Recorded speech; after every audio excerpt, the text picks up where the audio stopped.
Hello. Good evening. Welcome to Testimony Tuesday. Yes. Welcome. I say this every time, but we are It's super true. excited. It's true. It is so true. Yes. We are so excited to have you join us on today. Yep. And hopefully you are excited as well. Absolutely. I'm always trying to see who is joining. And of course, I'm not always able to see who's joining, but thank you all for joining us. We ask that you Like, tag, and share. Share this video with someone on today that you think it may be beneficial for. I think it's beneficial for everybody. So like, tag, and share. We are super excited to have a special guest with us on today. We are excited. And so I'm going to say some things at the beginning, and I'm also going to say them at the end. But Testimony Tuesday is just a platform where we lift up the name of Jesus. We talk about the goodness of the Lord. It is based on Revelations 12, verses 10 and 11. And it says, "And I heard a loud voice saying in heaven, now has come salvation and strength, and the kingdom of our God, and the power of his Christ. For the accuser of our brethren is cast down, which accused them before our God day and night. And they overcame him by the blood of the Lamb and by the word of their testimony, and they loved not their lives unto death." Yes. And so there is power in the testimony. There is overcoming power. Yes, it is. And so we are always excited to share the good news of the Lord. And I often say this whenever we come on, he's the same yesterday, today, and forevermore. And so if he did it back then, he'll do it now. Absolutely. And so welcome. And so our guest on today is Mrs. Lunday Talley. So Lunday, would I say you are from, what do they call it, baby? Hex Grove? Hex Grove. Hex Grove. I know that. Okay. Hex Grove. Hex Grove is on the map. It is definitely on the map.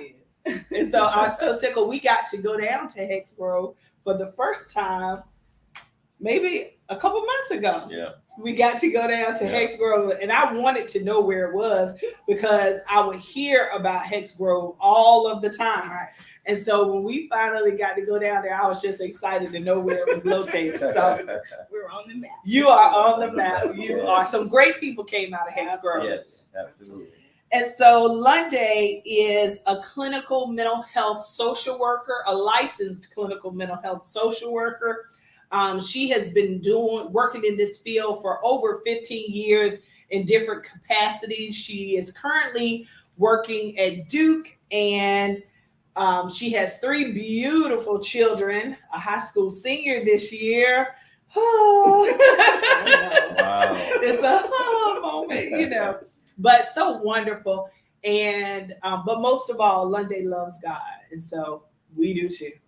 So welcome. Thank you for joining us on today.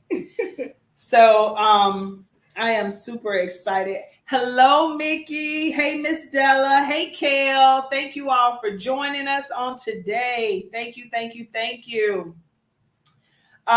going to jump right in. So your story doesn't just span a one moment story. There have been moments. So you've literally been able to see God in your life a long time. And so where do you want to begin? You can just start where you want to start. Well, I think one thing that I like to share with people is my favorite word, which is resilient. Mm-hmm. I actually have a tattoo on my arm that says resilient. That's my favorite word. And I think that word, I do believe that word was created for me. Yes. Because God has used my life to be, he's allowed me to be resilient through a lot of situations and circumstances through my life. And I think the greatest thing about resiliency is the ability to bounce back, to keep going, to push forward. And, I think about, I always envision a bungee jump. Mm-hmm. And it talks about how one of the best parts of the jump is the rebound, with the coming back up. Yes. And so I think that's what my life has kind of been, moments of, disappointment, moments of hurt or moments of loss, but more importantly, I've been able to persevere, be determined, be tenacious, and always find a way to bounce back. And I that's love kind of that. been my life. And you use that analogy, which I think is so good, but it's amazing because like when you jump and you have to just bounce back from that place, you're higher than you were before. Absolutely. You went, Right. you know, so I think that is a great example. Because if you think about it, there's so many situations in people's lives where they don't know how to bounce back. Right. You know what I'm saying? Right. Like the Bible said, if a just man falls 7 times, yet he get back up again. Absolutely. You know, but to be able to bounce back, that's amazing. Right. Absolutely. That's kind of been my journey. And I think one of the first experiences where I really kind of found that true in my life was when I found myself at 16 being a teen mom. I was kind of always, quiet in school, or quiet in my family, and my sister was a little bit more the rowdier one. And but here I come, pregnant at 16, and I remember, my family joke a lot about my Uncle Brian and Previs just like crying, like, what are we gonna do? Oh, Lonnie's getting ready to have a baby. What is going on? right. And, so it definitely wasn't expected, so to speak. But in that moment, I felt shame. I felt guilt. I didn't really know what to expect. What I saw as being able to live my life. All these big dreams and goals that I had, I didn't know how that was going to work at this point because of the decision I made. And I think one of the greatest things that I've learned over my life is the difference in guilt and shame. Mm-hmm. Guilt is I did something bad. It's a behavior. Shame is I am bad. And so I learned that it's okay to say that one more time, because I think that's really good. Right. Guilt is I did something bad. And it's okay to feel guilty about something. Shame is I am bad, or I am a bad person. Right. And so I realized I did something that was disappointing, but it didn't define me. Yes. It doesn't have to define my life. Oh, that's good. And so I used that moment to, decide I'm still going to finish high school. I'm still going to, have reached for my goals. I have a very supportive family. Disappointed family, but they were a very supportive family. Yes. And I remember going into my senior year and not being able to go to school when school started because I was in the middle of my postpartum, so I couldn't go to school. And I had calculus and I had all these classes my senior year, and I didn't know how I was going to learn because I couldn't go to school until after the first quarter. And I had great counselors and a best friend at the time that brought me my schoolwork. I taught myself the calculus and the other things I had to learn. And I went back to school when it was time. And not only did I finish school, but I also graduated on time with honors. Yes. And I had 7 scholarships when I graduated high school. And so I had great school counselors. I was living in Durham at the time and going to Riverside High School, and I had great school counselors that were supportive. The high school itself had a teen mom program that I participated in, and I got over the shame. Got over the guilt, and I got over what other people thought or what other people may say. Oh, she, because that's what kids do. Oh, she's pregnant, or she has a baby, that kind of thing. Right. And growing up in the church, my mom was a leader in the church. She's was a pastor, and so kind of carrying that. But I was determined, and so I used that to continue to press on. And my son is here. He's 24 now. He's standing 6'3". Taller than me. Yes. But I'm glad that I didn't quit. I'm glad that I didn't let that, I didn't, but I could have easily fallen into the statistic of what teen moms, what can happen as a teen mom, but I didn't let that stop me. And, and I didn't want to end there. So, again, with my family being as supportive as they were, I went away to college. And during that time, I went on time. I graduated after 4 years. I partied like other college students when I could, but other times I found myself back at home on the weekends because I had to be there for my son. And my family would say, "Well, I'm glad you had a good week at school. Come on home." Right. So there were times where I had to just come home, or times where I would come home, pick him up, and he would come to me to come with me to school. I was going to Winston-Salem State at the time, and I have, old classmates and friends now that are saying, "Is this the baby that was with us that we were watching while you went to class on the weekends and with us?" This is the same kid. Wow. And so I pushed forward. I didn't let the fact that I was a mom at such a young age stopped me. I worked, I took care of my son, I had support, but I did my part as a parent, Yes. and my family could attest to that. I clothed them, I bathed them, I did all that I needed to do, Right. to support him. And so that's kind of like the first part of the journey of just kind of being resilient and Yes. not quitting, not stopping, and persevering through whatever Yep. challenges that may come our way. So I love that's how I that. started. I love Sounds that. like you had an amazing support system as well. Yes. My family was always great in being supportive. My mom was a foster parent. My grandmother was a foster parent. One of my uncles was a foster parent. And so all my family, all I know is make sure people are good. Take care of people, support people. Yes. We would get together on Sundays or, anytime in my grandmother's house. And so that's all I know is it doesn't matter if someone's blood or not. You make sure that people are okay. You support people. You take care of people. And that's what my family has done. And I love that. Yeah. I love that. As a matter of fact, and I don't know if this is your side, the cousin day, is that coming up or something? Is that your side? I don't know. Might not be. I don't know. But LaShawn was saying something about her cousin day that was coming up or something that they were going to do. Yeah. And I said, oh, I'm a cousin. And so when we went down, it was when Caleb's father passed. Okay. And so we went down there and I had the best time Yes. just sitting there talking to your Right, family, right, just right. laughing and just, I said, oh, I'm in the family now. I'm a part. So it was just wonderful. And I saw them again Saturday. They had the truck out and took all my money and everything. But it was well worth it because they had the Moose Mobile. Mhm. It was so good. But anyway, I'm in the family, just FYI. We're cousins. We don't discriminate. We welcome all. And so that happened. And then you finished school, which is amazing. And you not only finish your 4-year degree, but then you go back to school. Yeah, I eventually went back to school. So after I finished my degree, I took a couple of years off and worked. And I worked here in Henderson at this company. And I remember the director of the company on 2 different occasions said something that was a little challenging to me. We were in a staff meeting, and at the time, a lot of people were leaving this company, go to another company where people were making all this money. This is what they doing, community support, and you had all the paraprofessionals, and people were banking in the mental health field. And the director said to us, if you all leave, what are you going to do? You're going to go sell shoes at Belts.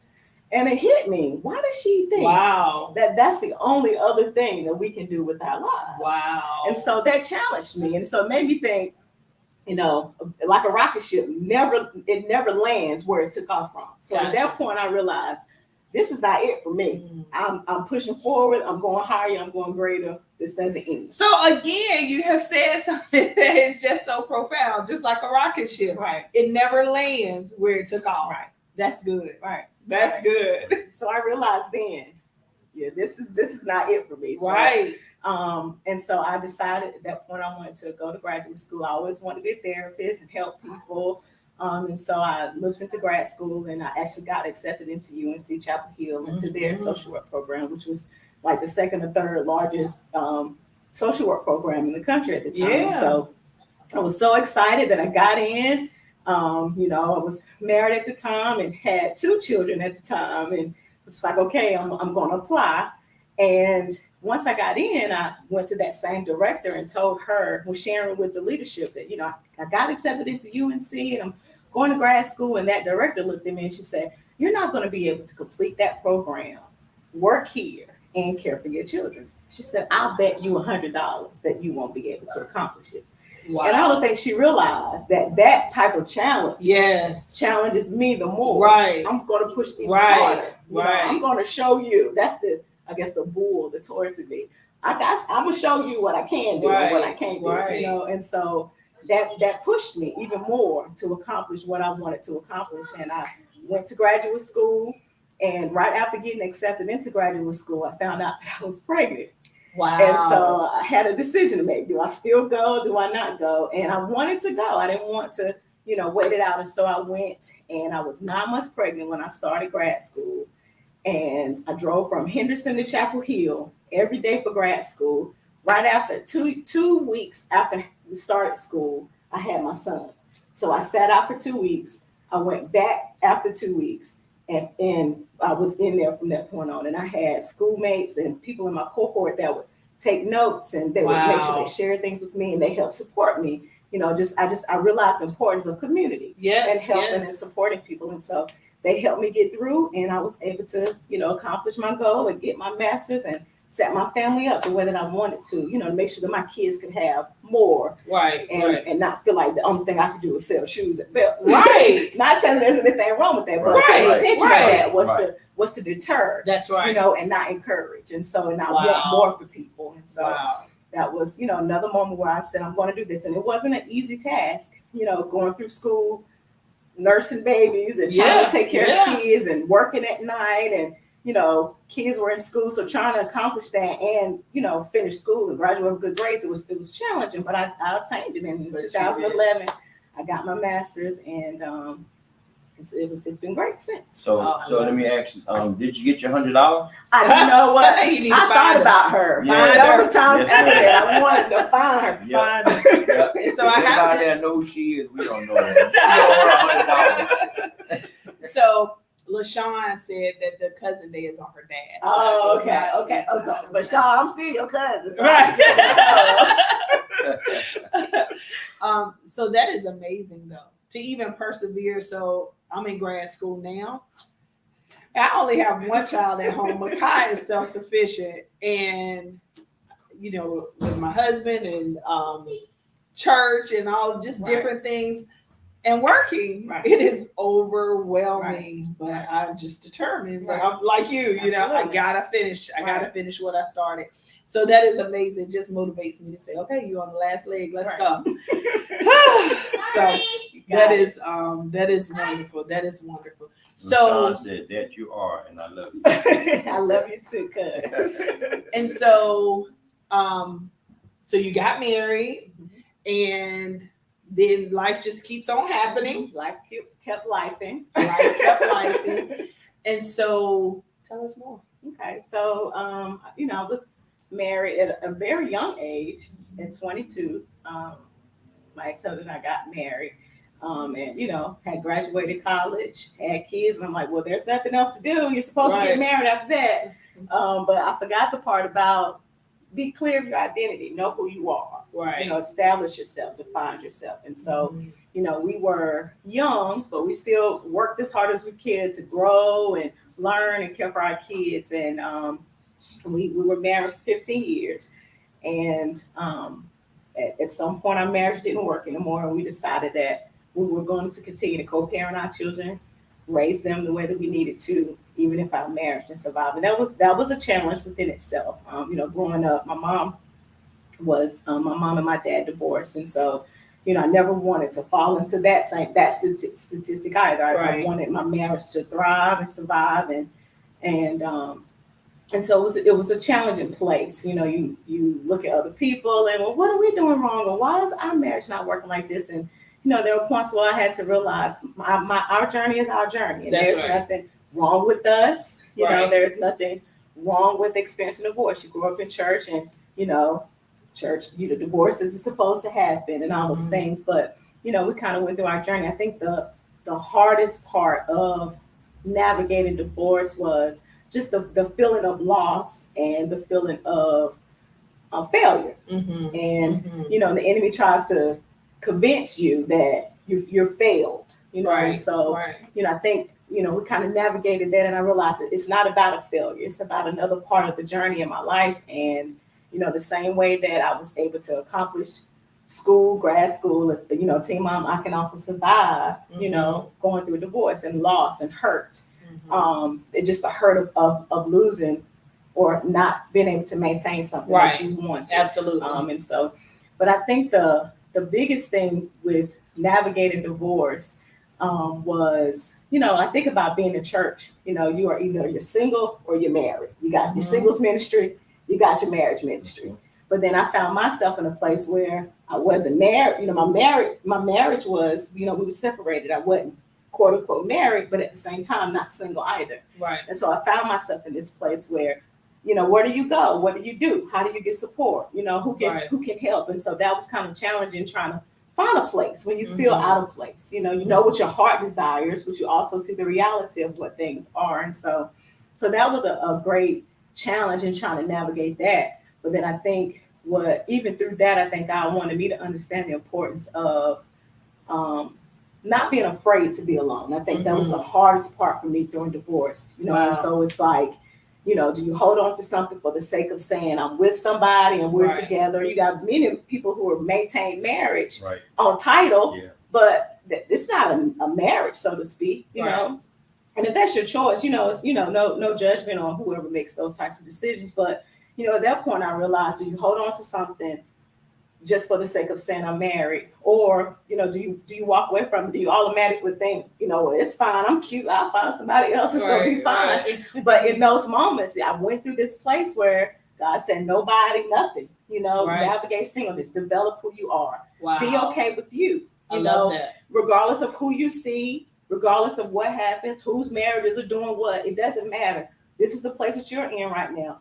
Learn the lesson. Kind of get through it. You can't go to 5th grade until you've accomplished 4th grade. Pass the test, learn the lessons. And I think the biggest lesson for me was it's okay to be alone. It's okay it doesn't make you any less than, and navigate that. And don't feel like you gotta rebound or just date the next person that likes you. And so that was a challenge for me because I was 22 married. Right.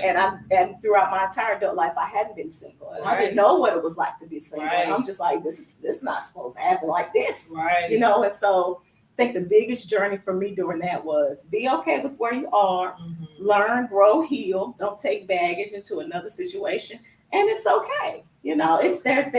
There's nothing wrong, Right. While this is a part of your journey, and it's okay. And it's okay to spend time by yourself. And so, it wasn't an easy journey, but I spent after my divorce, I, became a part of a sorority. I'm a member of Delta Sigma Theta Sorority Incorporated. All right. And I had line sisters that were right there kind of in that time where, God just put the right people in places and opportunities in my life to kind of help support me even through, the journey.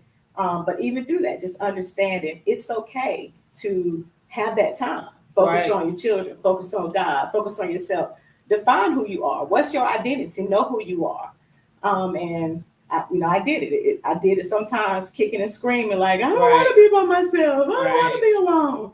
And I had to really ask myself, why? What are you afraid of? And so once I kind of got that and navigated that, I was able to enjoy singleness, as much as you can, and enjoy it. And so I, went through my journey about 5 years before I kind of got into a little more of a serious relationship, but it was a journey and I appreciate it at this point. Yeah. So it's been great. And we take care of our kids, we're friends and we navigate a life together. So I love that. Yeah. I love that. You just helped a lot of people. I mean, You just helped a lot of people.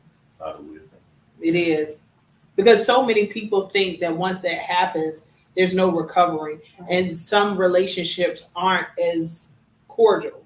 People are fighting each other, and the co-parenting is not there. But I think you allowing God to process you is such a powerful thing. Yeah. And a lot of times people don't allow God to process them and they jump from one relationship to another relationship. Yeah. And like you said, it takes baggage into another relationship because you didn't allow yourself time to heal from what happened in the first one. And so I think that is great wisdom. Yeah, Great wisdom. It can become like a vicious cycle. Absolutely. In and out.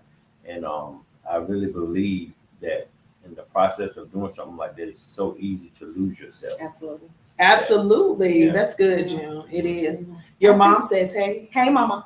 I think one of the things that, I heard someone say recently and really, really, kind of brought revelation to me. They said that everybody's journey is different, but the emotions that you feel are the same. Absolutely. So your journey is one thing, my journey is another, but we experience the same emotions through those journeys. Absolutely. And so, the loss, the pain, the rejection, the feelings of perceived rejection, or perceived failure or perceived loss. These are things that other people experience in other areas of their lives too. So the journeys might not be the same, but the emotions are the same. And so which, Right. you know, and it helps me even in the type of work that I do in the field that I'm in, and, you know, work with people with mental illness, or, you know, we call it the word well, you know, all the time. You know, you being able to identify with people's emotions and feelings and empathize with them. You know, I can't really help somebody else if I don't understand or don't know how to accept the fact that I know what loneliness feels like. I know what, you know, loss feels like. I know what sadness feels like. And we, a lot of times we are jealousy, know what that feels like. And we're afraid to identify these emotions, or we don't want to feel them. You know, our emotions. I went through a thing with someone, and they said, write down some emotions that you don't like. And so, you know, of course, all the ones that most people don't like: sadness, anger, frustration, loneliness, betrayal, you know, whatever. She said, put them on a piece of paper. So I wrote them on a piece of paper, and she brought the trash can. She said, now ball them up, you know, and she said, you know, we're going to throw them away. So I threw them away. She's like, how do you feel? I'm like, great. So then she took them out the trash can and gave them right back to me. She said, we as humans we can't get rid of our feelings. Right. These are real emotions. And these are things that you have to feel. That's good. It's when it comes back to you, what can you do with it? That's how good. do you go through it? How do you deal with the sadness? How do you overcome the sadness? It's not about just getting rid of it. It's about working through it, coping through it. And so that helped me. It's okay to feel sadness or loneliness or depression or whatever those things are. It's not okay to stay there, but it's okay. Right. These are real feelings. Right. So we people use other ways to self-medicate or try to hide them or act like they're not there, but it's okay to feel these things. And so that helped me, going through some of those experiences, helped me be able to help other people as well. That is so good. And I also believe that as you talk about, you know, being on different journeys, so even though we're on different journeys, how important would you say it is to have a really good, I won't use the word support, but a circle? How important it is to have a good circle, because I heard you say that as you was dealing with it, your line sisters, you know, they showed up for you, possibly mentally, emotionally, and, you know, to help you through that. You know, I think it's very important to have people, and not just people, but, you know, I have sets of people that are. I have some that are very vulnerable and real and gonna tell me the truth. I got some that's gonna let me hear what I want to hear, and I feel good about that. You know, right. I have some that are going to be neutral. You know, I have my family, and so I think it's important to be able to bounce ideas and thoughts and things off people. God didn't create us to be silo. He created us for people, and so I think it's great. There are things that other people know and have experienced that have been able to help me, and so I think it's very important to surround yourself with the right people. Now, I think one of the things that I had to learn through my journey is, you know, knowing when to share, how to share. Not everybody can handle, and what to share. Not everybody can handle, you know, some of your business. I remember going through, you know, in a time where, you know, it was like we really wanted our marriage to work, and we were hanging out with other married couples and doing things, and one of the ladies was saying, you know, well, such and such said they didn't like you because y'all got stuff going on, and y'all got all these things, and I felt so defeated at the time. I'm like, people that you reach out to, that you want, you have this outcry, help me, support me, and they, you know, people don't know how to always handle your story. And so what I had to learn was keep people around you, but keep the right people around you. Right. Yeah. It is key. Absolutely. And know when to be transparent.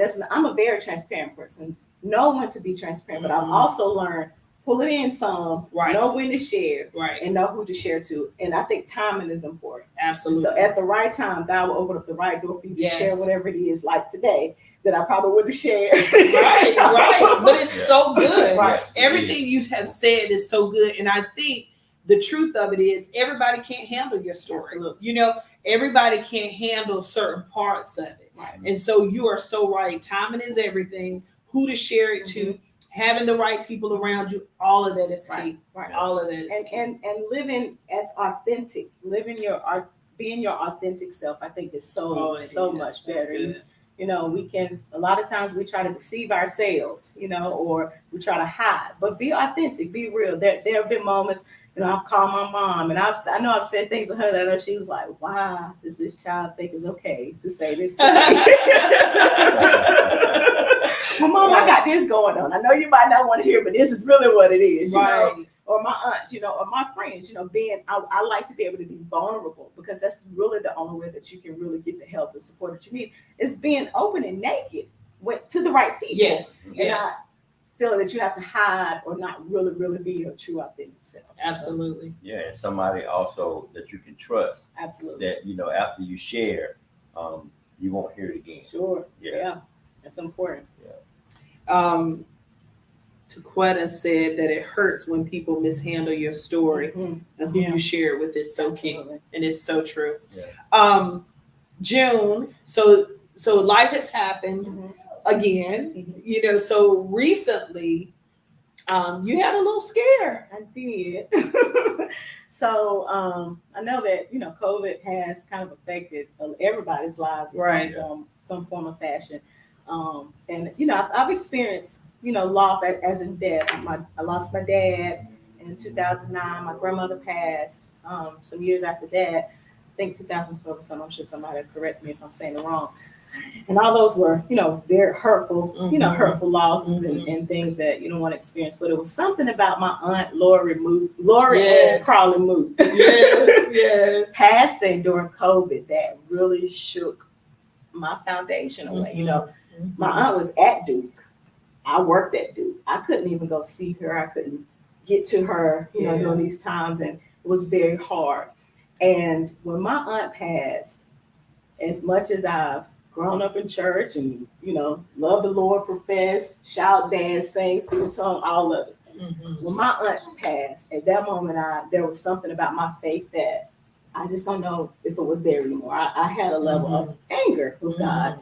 You know, I said, Lord, Moot loved you. Right. You know, Right. she served you. Why would this happen to her? Mhm. And I had to be reminded, God has no respect of person. You know, Mhm. these are things that it's a part of the journey. We experience loss, and it was hard to understand, but it was so hurtful.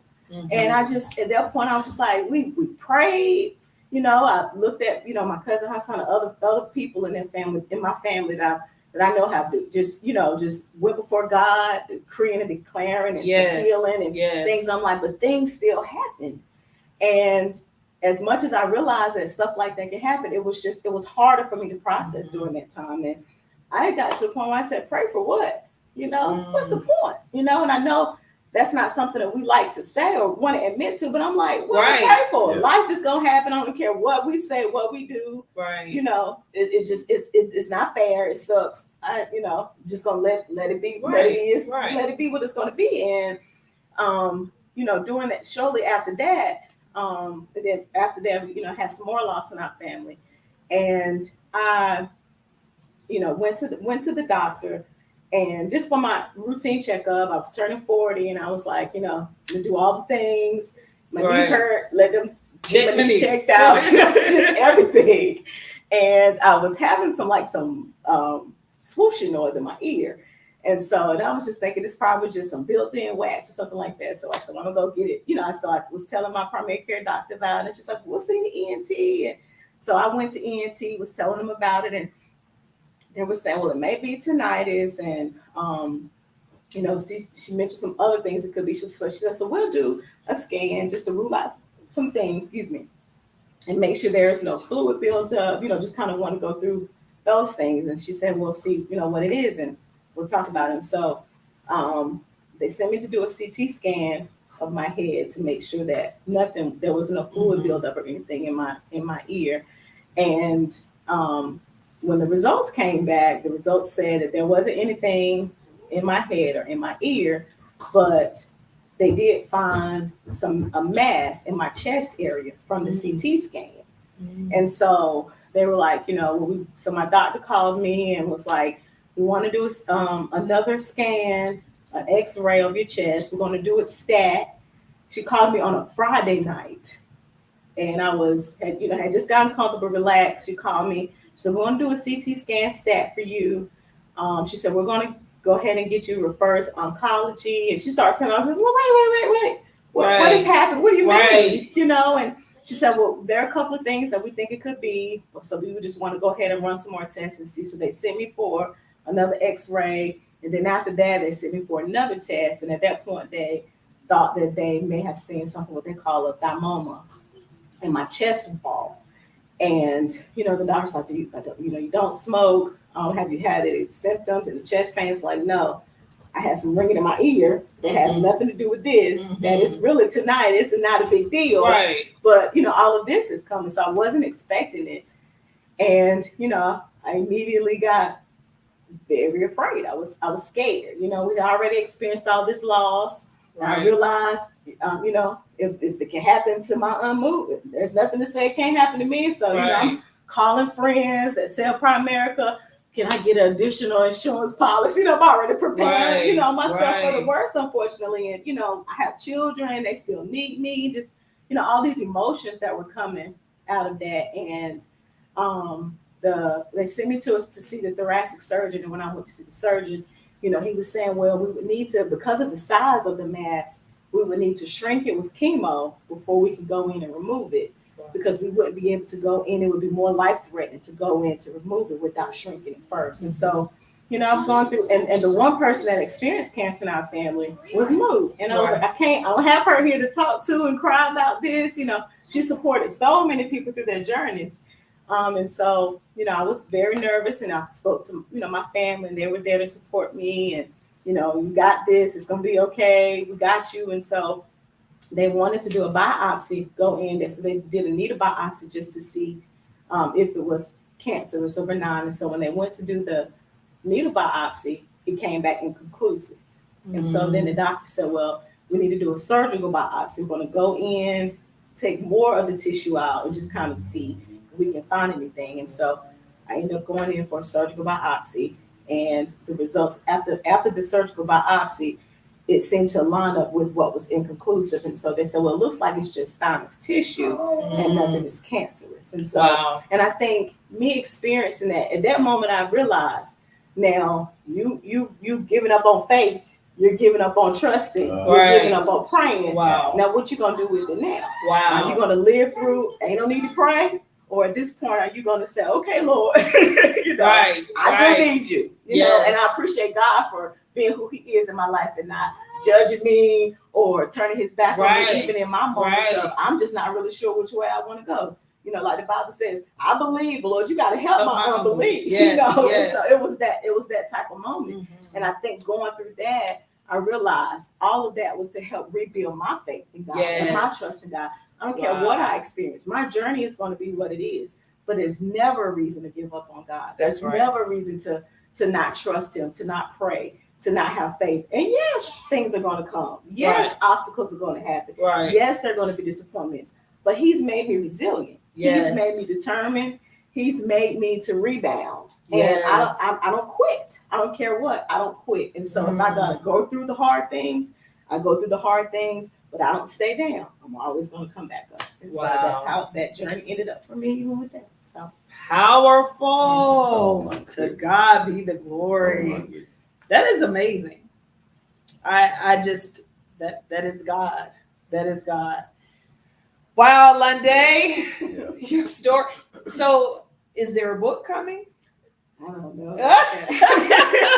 All of it sounds so good. It sounds like a book. I've had ideas and thoughts about things. Just have to, let that faith align. Yeah. Work into it. Absolutely. Yeah. Because that is powerful. You have such a powerful story.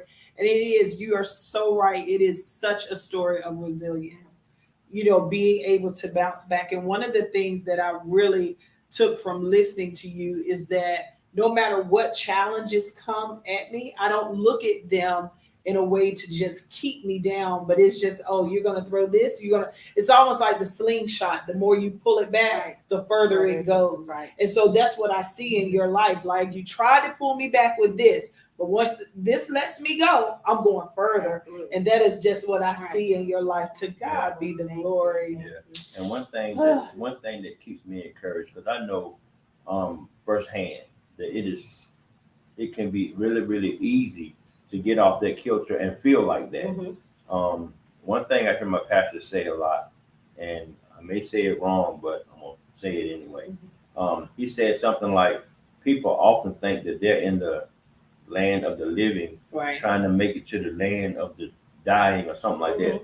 He said, but we are in the land of the dying, trying to make it to the land of the living. Right. So, that's one thing that keeps me encouraged. You know what I'm saying? But yeah, it's so easy to get into that place. Yeah. But it's also more important to try and stay away from that Absolutely. place. Yeah. I heard I teach groups, and I work with domestic violence offenders.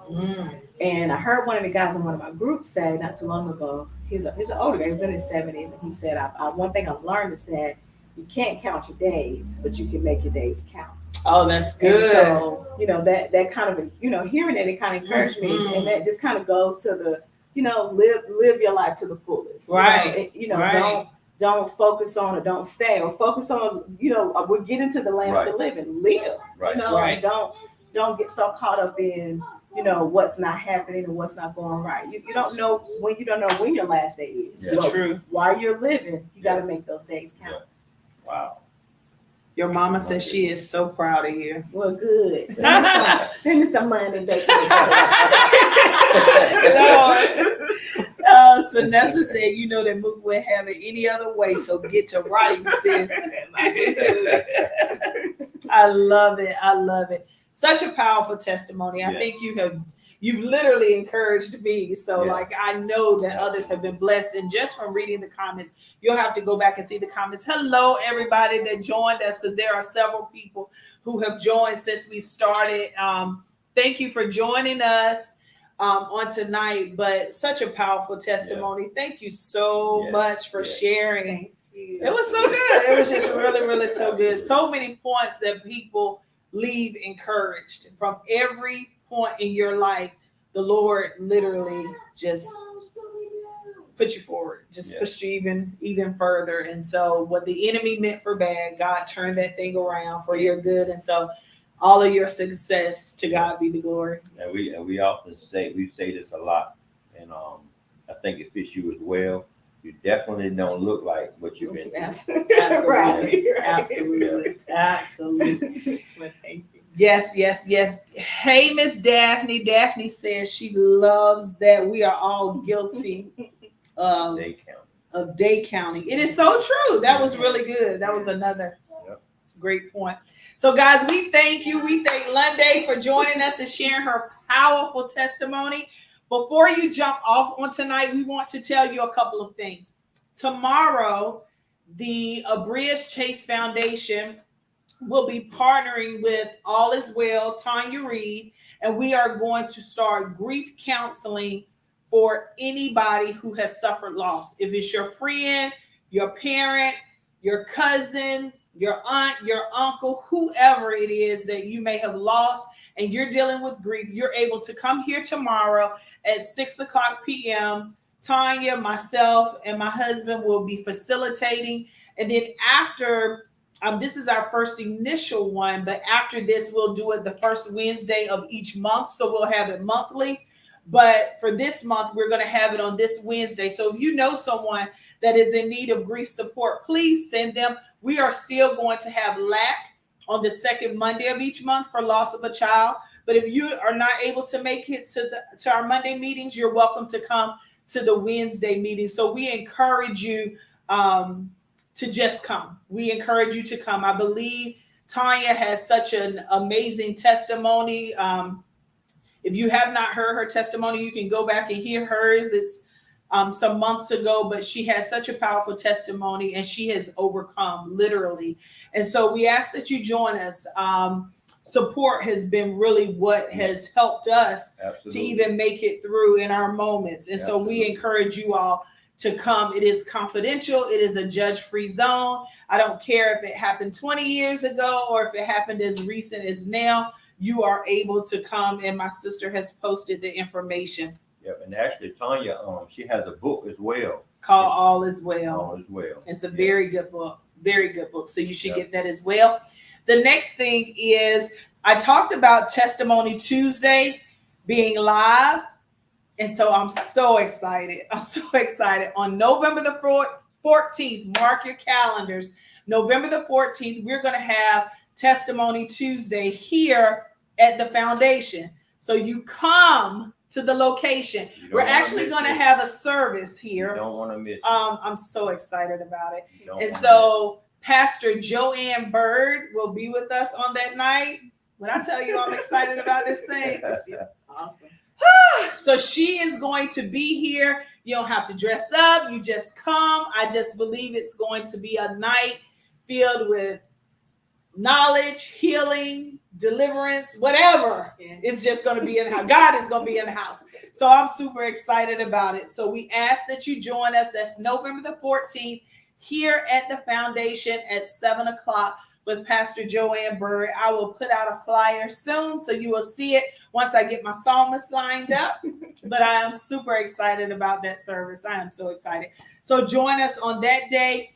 And join us next week for Testimony Tuesday. We have another powerful testimony with Stephanie Brown, who will be with us to share her story on next Tuesday. So you don't want to miss that. And Couch Conversations is coming on Thursday. And I'm telling you, you don't want to miss Couch Conversations. So join us Thursday live again at 6:00. We have some students that are going to be on. And I'm telling you, if you saw Testimony Tuesday last week with Vivi, she is such a viral sensation right now. But the two kids that we have coming up on this Thursday on one of our back to school editions, I'm telling you, I'm so excited about Harrison and Noel, and you got to meet them. They are just amazing, amazing kids. And so you don't want to miss that on this Thursday at 6:00. So I think that's everything. I think that is all of our announcements. Yep. Like church announcements. If we think of something else, we'll let you know. We will. Thank you all for joining us Lunday. You bless my entire soul. Thank you. Any last words before we go? I think one last thing I want to say. This is my honeydew. So Yes. he gave this to me earlier. Okay. So I'm going to say it. I love it. But he said that life is full of the word if is in life. Life encompasses the word if. And if, he said, if you hadn't had been a mom as a teen, if you hadn't have overcome and been tenacious through grad school or, navigating divorce, if none of that happened, then life wouldn't be like it is now. Wow. Your testimony wouldn't be what it is. Wow. So he said that there are a lot of ifs, but without the ifs, you wouldn't be where you are today. I love it. So appreciate the ifs in Yes, life. So I'll give that yes. to you all from here. That is good. Thank you. Man, Wow, that's powerful. If we had a mic, you would drop it. Wow. Thank That y'all is for good. having me. Guys, thank you all so much for joining. I cannot see everyone. Hey, Gwen. Hey, Sanessa. Hello, Kim. Hey, Miss Letha. Hey, Tasha. Hey, Rosalind. Hey, Sean. Hey, Miss Jeanette. Hey, Miss Emma. LaShawn Gabe said hello. Hello. Sorry. I'm sorry. Hey, Drusilla. Hey, Miss Della. Hello, Miss Brenda. Hey, Amber. So, guys, thank you. Thank you so much for joining us. If I didn't call your name, I may not see that you are joined. Hey, Cynthia. We love you all. Again, write those dates down. Hey, Walter. I hope you are doing well. We have got to talk, Walter. Wall, what's up, baby? Absolutely. So, guys, thank you so much for joining us. Share. Hey, Miss Jackie. Hey, Wesley. Thank you all for joining. Hey, Miss Betty. Hey, Lisa. Hey, Christy. Thank you all for joining us. Good night.